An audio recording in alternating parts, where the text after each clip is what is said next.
Hey there, it's Michele Replogle, and you are with the Realtor Lady. And today we are with my broker extraordinaire, Greg Mann of Coldwell Banker Realty. We are going to forecast 2023. This is always a popular podcast and video that I do. And they're fun to kind of think about what's going on. But we're going to recap first because I had kind of discovered that I was always talking a little bit forward, but I hadn't talked about where we've been. And I think that's important to kind of recap the year. And then we're going to talk a little bit about Prop 19, which was big for California and then turned out to maybe not be so big. And then wrap up by a forecast. So welcome, Greg. Thanks for having me today. And yeah, let's talk. Here we are. So I will start with, excuse me, where I'm working with buyers who are looking at the market and interest rates and thinking they have more time possibly than they have. And I'm talking to other agents, even out of state, who've said their market is the same. It's incredibly hard to figure out what's going to sell quickly and not. And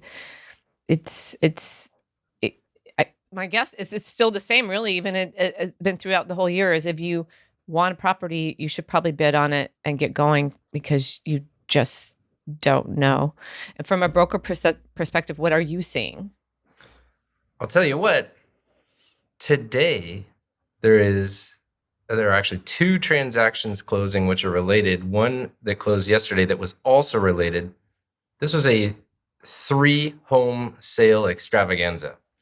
I think it's a remarkable sort of data point, so to speak, where there was a client that lives in a home, owns an investment home just a few blocks away, so to speak, and found a home that they'd like to buy and move into. So a new replacement primary residence, and made an offer contingent on 2 homes selling, which we thought, can you make an offer on, and you have to sell just one? Right. Historically, it depends on the market conditions. It depends on the offer price, perhaps. It depends on the seller's urgency, right? Well, in this scenario, yeah, they worked it out. And lo and behold, in this market where you are concerned, is the home going to sell at all? This person had sold 2, and in a timeline that was, palatable to the seller of the replacement property they were going for, and they did. And it was a remarkable story. So right now I'm seeing that and things similar to that. I'm seeing other, buyers that have to sell a home that are making an offer that is being entertained, that, the leverage that the seller has is reduced, meaning fewer offers, more days on market. Maybe there was a price reduction. And many of the offers, if probably I'd say the majority of offers that I'm aware of, and am seeing or advising agents with, have contingencies. They have an investigation, right? And so I welcome that. As a risk management minded individual, I think it benefits both parties, so to speak. So that's my opinion. But anyway, I'm seeing that, and I think that there is a relationship between, what the seller expects to get and wants to get in their list price, the offer price, and then, of course, can you have a contingency or multiple contingencies? Can you have a home that you have to sell involved? So. I haven't seen a whole lot of them sell below list price at, or a little bit above, or even some above, but not a whole lot of them, maybe 1, 2 out of 10 lower than list price. So list price seems to be holding. In reviewing the numbers, the average sales price for 2021 as a whole and the average sales price year to date right now are almost equal. The median sales price, same story, right? The median's in the 9s, the average is in the 1.3 million range. And so, we're down, so to speak, from the peak in spring and summer, which is seasonally predictable. But year over year, yeah, it's very likely that we're going to finish flat. Which is interesting because when the rates went up, everybody was just, the sky's falling and people were getting ready to go out there and get those deals. And, but the inventory didn't support that. Correct. And yeah, it's the economics. The demand is very strongly tied to what is the interest rate? Has it gone up? Has it gone down? The demand follows the line. The supply, though, is so tight. I think at this time last year, we're at about 20% lower new listings hitting the market now compared to last year, right? So new listings hitting. And what is interesting about that is that you start to factor in why. I mean, we already had tight supply. Now it's even potentially going to be tighter. It doesn't reflect the active inventory is on par with last year. Right now, we're actually about tied with last year, but the new listings coming on, which would keep that active inventory up, is reduced. And so the supply could actually become further constrained. And, it's one of those things. It's another relationship with interest rates and, the potential that if you sell your home now, you may never have an interest rate on your next home that matches the one that you just had. Yes, this is true. Yes. I've been talking to some people, though, about recasting their loans where they actually pay down and then recast the loan so they can keep that rate, get their mortgage down, and just anything you can do to hang on to that great rate. Yep. Yeah, that's something. Oh, God, you said something. What was I going to say about that? Inventory is low. Well, what's interesting, though, in the last 6 weeks, I've had people talk to me about selling. And despite the rates, I think there's going to still be some people that they're going to sell. And then it always brings up that conversation of people sell in any market because they need to, retirement, divorce, marriage. So there's always that percentage. But even for as tight as our market is, it seems to me that those people are hanging on just a little bit longer than they might. So then that would weigh me into Prop 19 about where we started at before we recorded was the ability of 55 and over disabled or wildfire conditions. They could keep their old tax base. And we thought people would move more because of that. And I have not worked with anybody. In fact, I haven't even had anybody ask me about it. It just didn't, like you said, move the needle. Are you aware of anybody in the office that might have mentioned that they worked with it, or? Like zero? I think I had one agent this year since Prop 19 came into rules applied, which was mid to late February, something like that. I think I had one agent say, "How does it work again?" I have one client that asked about it. Because we all panicked, studied up, and I'll tell you what, it's a little complicated. It's more complex than the previous rendition of the similar prop. But it took a while for financial planners and CPAs to wrap their head around it. And I actually had a few that would say, "Call that one." Right? So I'd try to help an agent help a client and say, "This is a good resource for it." And I had to get through a few to find the one that they were all pointing to. Anyway, yeah, it didn't move the needle. Is it the market conditions? Perhaps, right? I mean, buying demand was so strong that, if you didn't have to or feel ultra compelled to buy, why would you get into that buying market? And right. In order to take advantage of Prop 19, you got to buy, you got to sell and buy. And in that case, it would have been like sell high, buy high. Right. And because even if your tax base is low because prices were going so crazy, throughout the state, really, you're still paying more than you want to pay. Yes. So, maybe it would be more advantageous in a different market that people would look back into it. Yes. I think market conditions are the biggest factor that I can point to that I would have to conclude impacted the sort of usability of Prop 19, the appeal of Prop 19. But I think over the next year we might have to relearn exactly how to apply it and advise a client, and but I don't want to jump ahead because I think we're getting into different market conditions now and soon again. Yeah.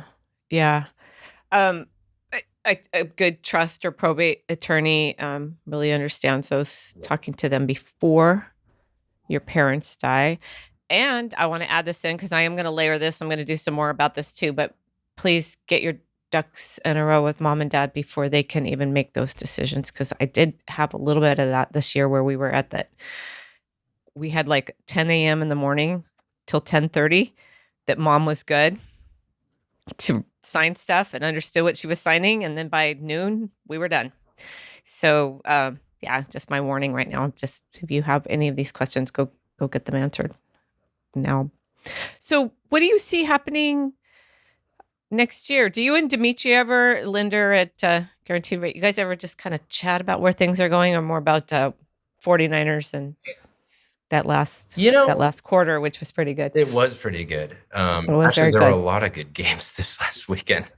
I was catching up on the condensed version of the game. You can get through, it's like a 30-minute sped up version. Anyway, Dimitri. That's cheating. I know, but hey, man, I don't have enough time. I have two daughters, anyway. And see, that's how I do it. We watch like the mid of the third quarter and then the last quarter. Because that's really all that matters, right? Kind of, depending. But no, Dimitri, Tim, and I do talk. Some of the best talks come because we have to prepare for an office meeting, right? And we'll talk about what do you have for the meeting, and we'll say, oh, this is coming up, or this just happened, and this is what I have, and oh, this is really good. Certainly the best thing recently was the Barry Habib breakdown on, forecasts basically of the economy. But yeah, we do talk, and it's pertinent because one of the things is, Dimitri, how you doing? We're seeing the mortgage, industry take such a hit because rates would go up, and they're in the business of selling money. And when money's very expensive, they don't have as many people take advantage, requiring their services. And as a result, we're seeing a reduction in loan officers that's hitting pretty hard. He's doing fairly well, thank goodness.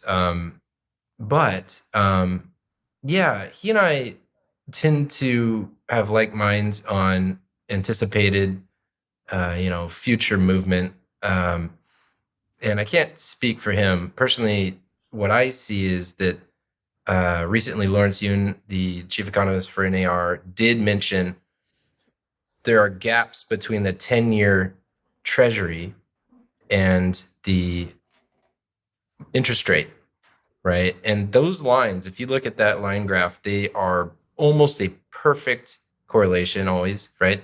And the gap's usually 2%, right? And it breaks down to the government borrows money all the time. They spend more than they make.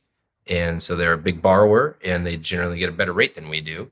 And yet there are moments or months or whatever portions of years that that correlation misbehaves. And it misbehaved, so to speak, in 2007, and it's misbehaving right now. And so the interest rate is too high right now. The gap is larger between those things, right? Which is kind of an anomaly. And you think, okay, what's wrong, right? What's going on? What's about to happen? And it's complicated, so I don't have the answer.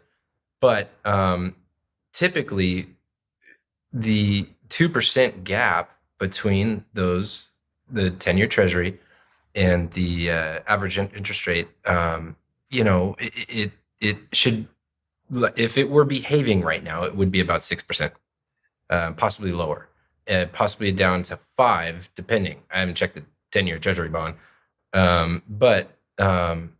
Anyway, so it's interesting that for a moment there was a sort of a very reactionary thing that was probably related to the Fed attempting to control inflation. And that's the best conclusion I can give you. That, and so we had an abnormal gap that caused what were you could consider too high of interest rates based on the other measures, and now they're settling. That gap has gotten smaller, so it's short-lived. And it was to me, I think that the Fed was becoming really troubled by how much they could not influence inflation. And so they were throwing everything at it. Right. And I think that gap getting back to the normal 2% spread is a kind of an indicator. I think that the inflation, hopefully, I think has kind of been curbed. And meanwhile, there's another interesting statistic that inflation actually leads to a growth of wealth. Trip out on this.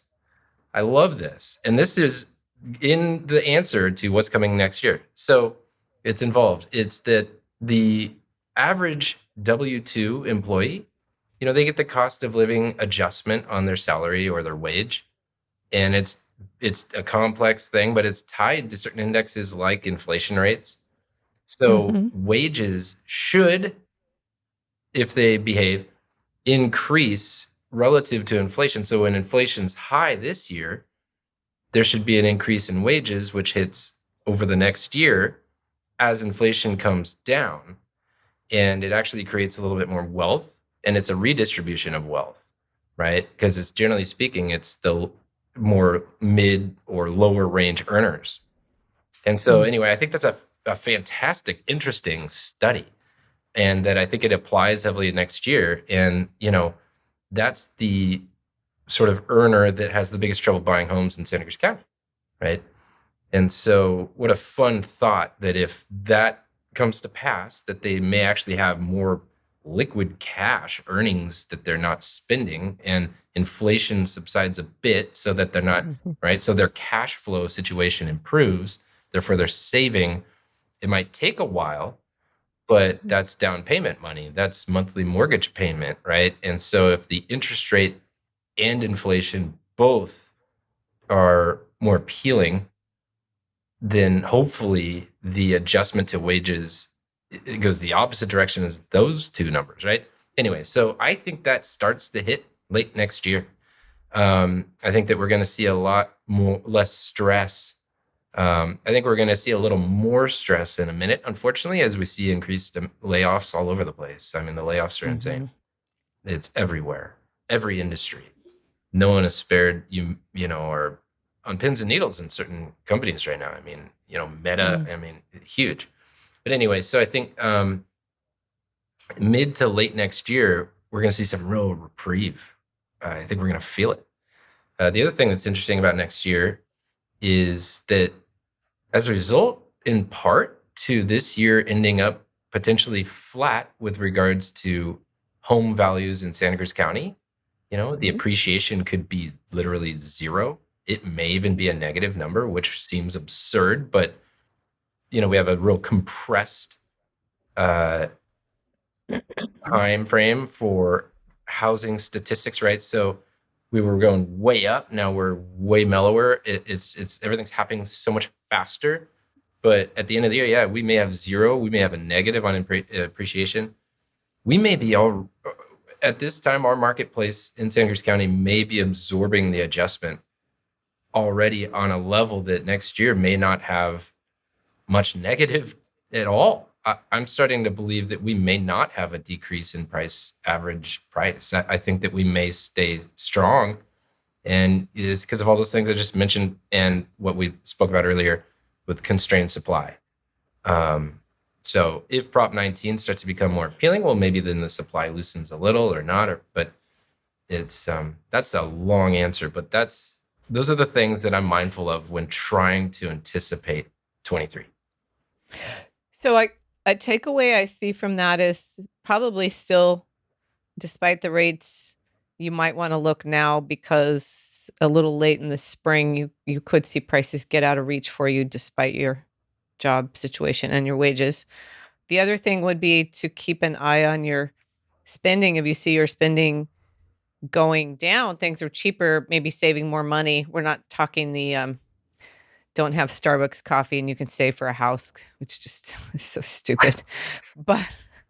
but overall, if you can pinch more out to save for the house, even if you have a good down payment, it's always better to have more down. Yeah. Because I don't see the rate going down from what a few people that I listen to KCM also, and they're talking 5.5, 6 in January, which is starting to seem a little bit more affordable. But if you had more to put down, that would be even better. Yeah. And buying points starts to look more, buy a point. You get more impact with buying points in that sort of range. The other thing is, I agree with those takeaways. That's my sentiment, is that it's a good time to buy. I mean, I'm going to say it. It's a good time to buy.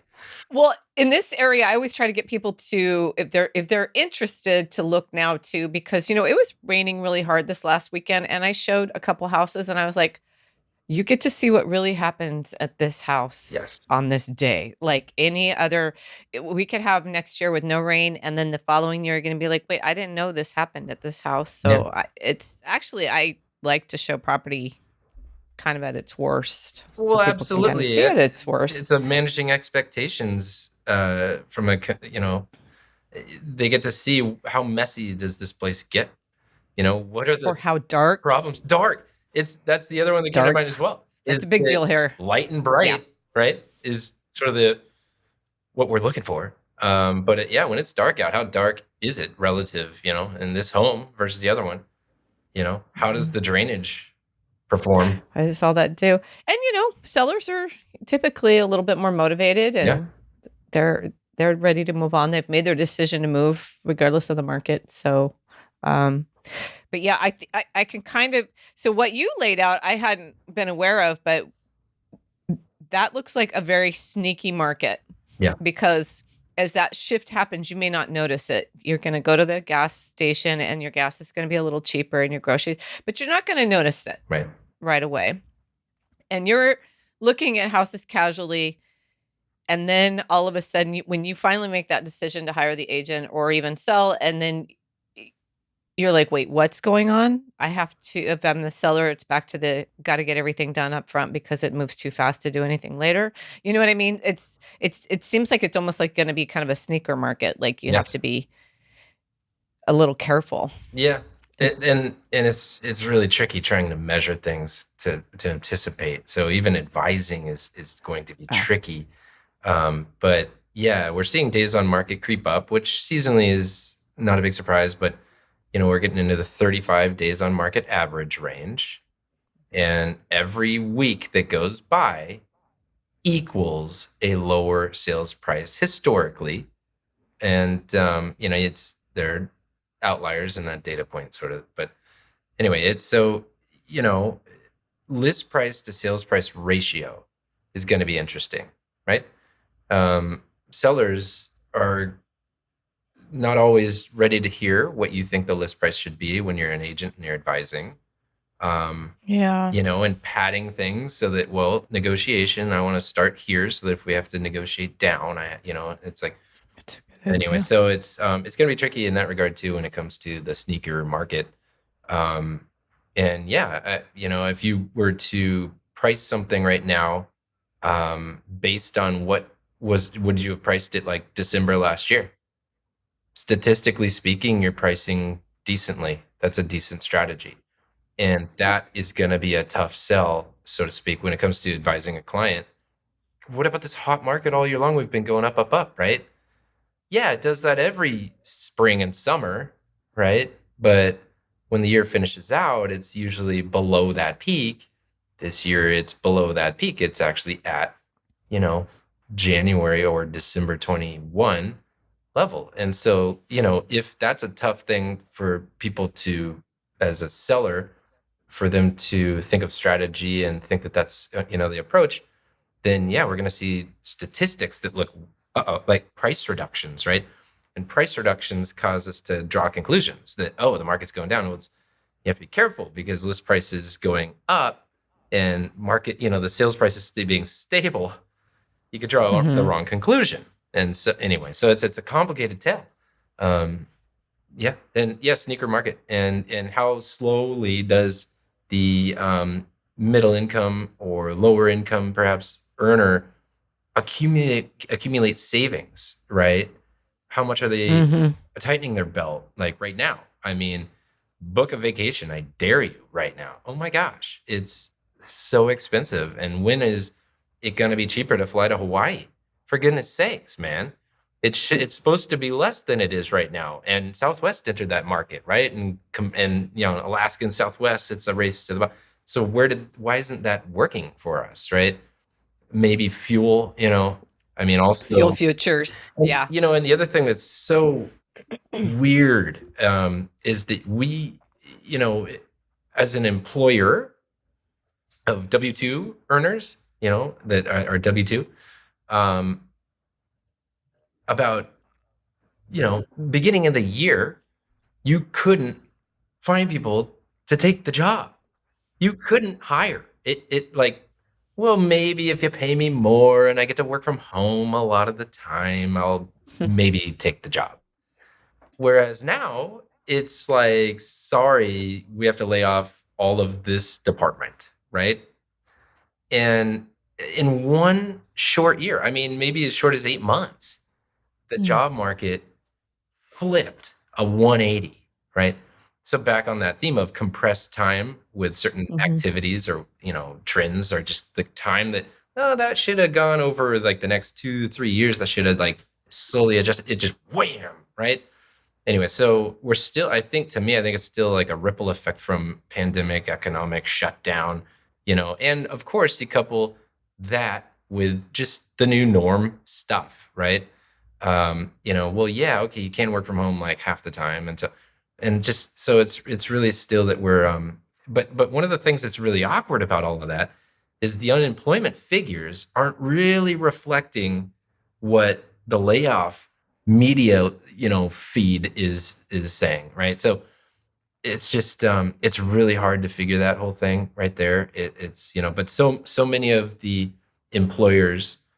Here's one other thing I'll throw on this. I'll stop rambling, but this is an interesting thing that I don't hear a lot of people talking about. But when the shelter in place occurred and there were knee-jerk reaction, Hail Mary efforts from employers to not have their businesses die, their policy implementation and strategies made policy happen fast, right? Hey, we have to cut wages. We can't contribute to 401k. We had layoffs. We had all kinds of stuff going on, right? Fast, like just super reactionary. And then, it's slowly, everything was fine. But that behavior was new and different. And I think that sadly, I think that's very disruptive. It's very high anxiety. It causes a lack of stability or reliability or job security, right?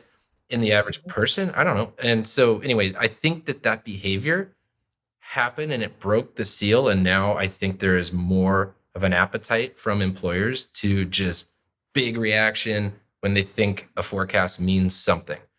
And so it contributes to the compressed time frame for things to just go one way or the other, where you have the employer sort of the reacting in a faster pace with policy. That I don't hear a lot of talk about that concept, but to me, I think it's one of the unspoken, like, sad outcomes of the pandemic. I think maybe it's good for big business, but it's sad for many people because that's just anxiety. Everyone's looking for a semi-predictable, stable feel. And that's just, you're kind of on your toes all the time. You're at pins and needles. Anyway, that is involved now. I think that's a new norm. At least hopefully that the line of that being a thing goes down right over time, but it's too fresh still. And it was something that caused businesses to survive. So it was, oh, good job, right? Oh, we didn't, so now it's like, do that again, oh my gosh, the forecast, you see that, wham. And so it's heavy, anyway, I think that's a new thing. Well, I think there's a couple of things happening there, though. I think, well, for one, they should be a little bit more confident in their own business and their product instead of reading or having some sort of pundit tell them where their own business is going. So that there is that. But there is that fear, 2007 really did kind of juggernaut the way we all look at the economy and jobs, and the retiring at 65 with the same company, that just kind of went out the window. That's just kind of a done thing. But also, because my husband works for these companies and kind of wanders around their hallways and sees the people either in their seats or not in their seats, which is interesting. He says there's plenty of money. And he really just thinks that because of the way they act around him, like, can you change this light bulb at night when it costs double the pay? And he said, he's like, no, you don't need that. There's nobody even in this building. Right. Happened this morning. He had to go to work early because they wanted something changed in the morning. There's somebody there. So there's that's that perspective that I get to hear about what's going on over there. Is there's still plenty of money. So these people panicking means that they might be looking at the wrong things. But he also sometimes sees a lot of people hanging out doing nothing, like nothing. And he says, well, to him, it looks like they hire a bunch of people and then things change and then they fire a bunch of people. So then that makes news. So there's also that insider thing. So I think you might be reading some of the financial stuff. I think that's part of your job. And then there's just us people out there kind of working and seeing. But I also, some of the people I worked with this year led me to believe there is a lot of money out there still. And I just don't think that next year is going to be as scary. Yeah. I don't think it's going to drive, because I've been in that scary market where nobody knew where the work was coming from and who was going to build a house or employ any of us. So that there's people still out there. I'm going to sell my house. I'm going to buy another one, know, and so. Yeah.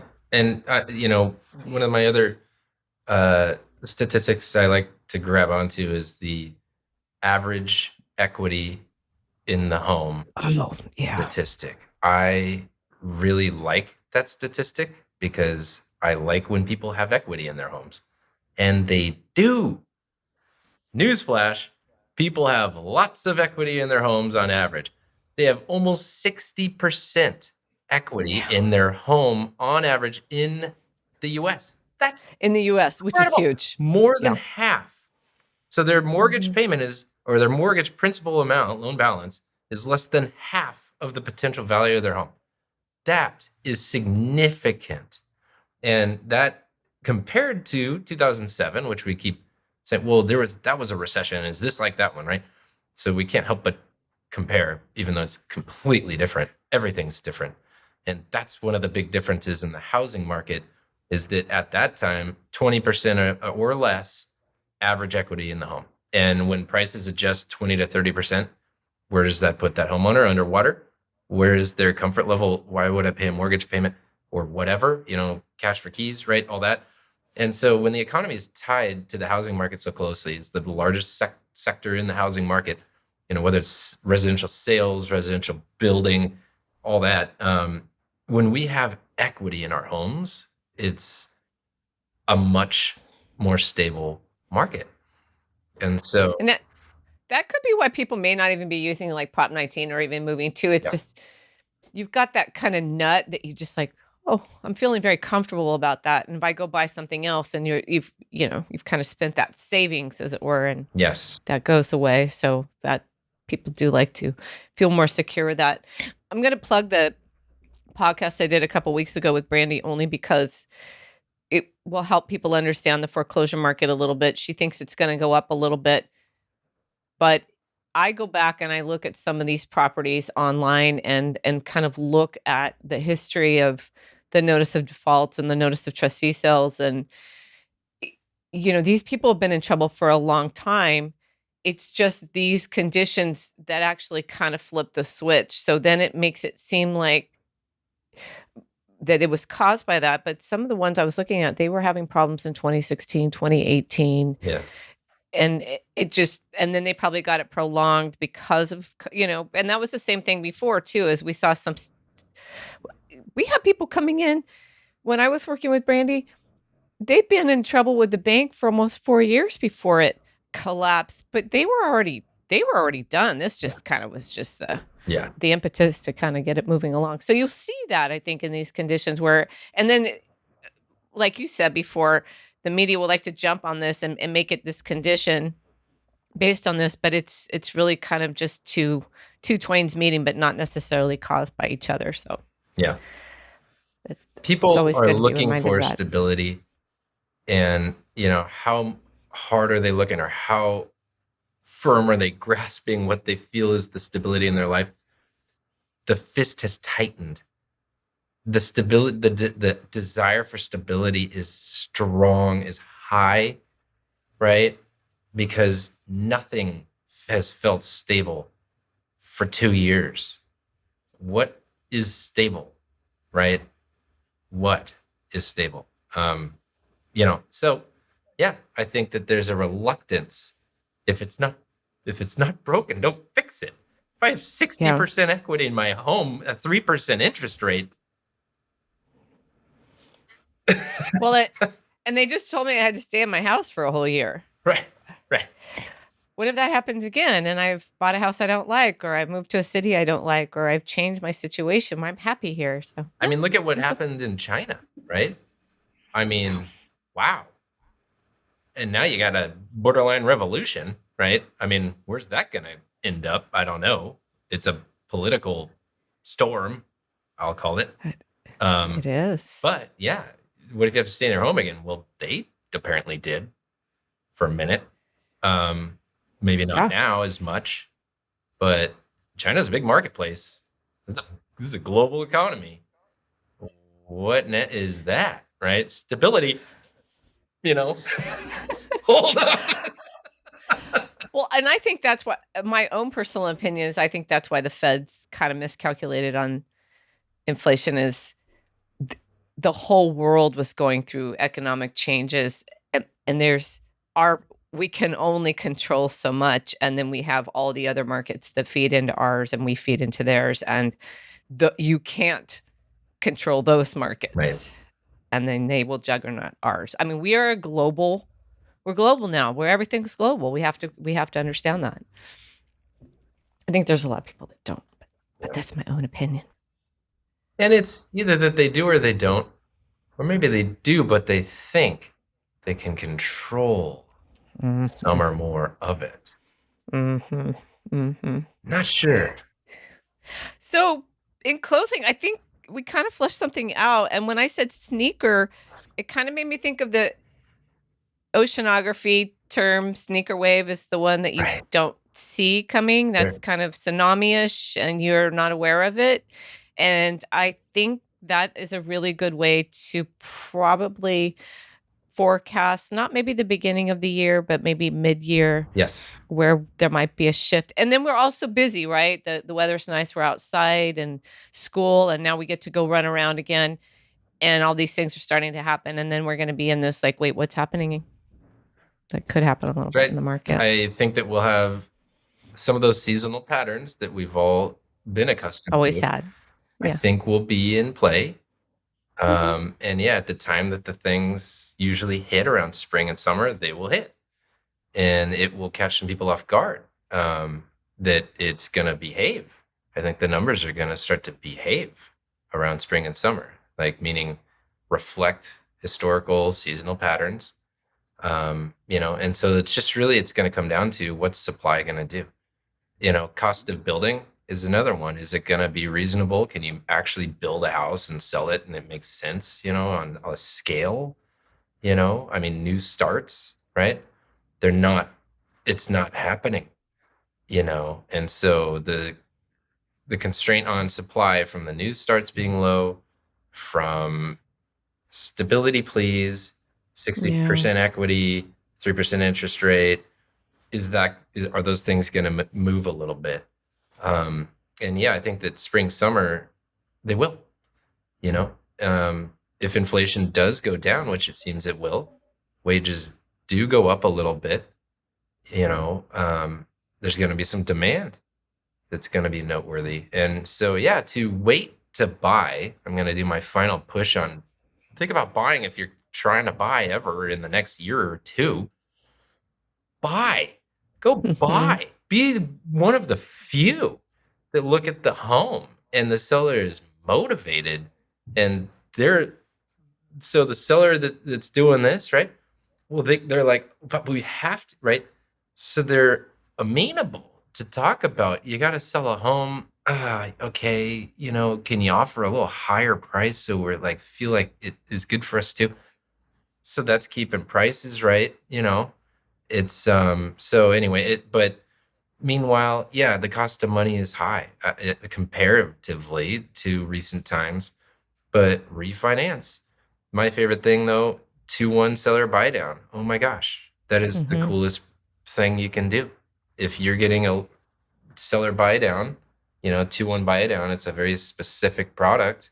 Speak with Michele about how you have to, that's what we want. You have to write it specifically into the purchase agreement. It's a real thing, and you have to know how it works and do it right.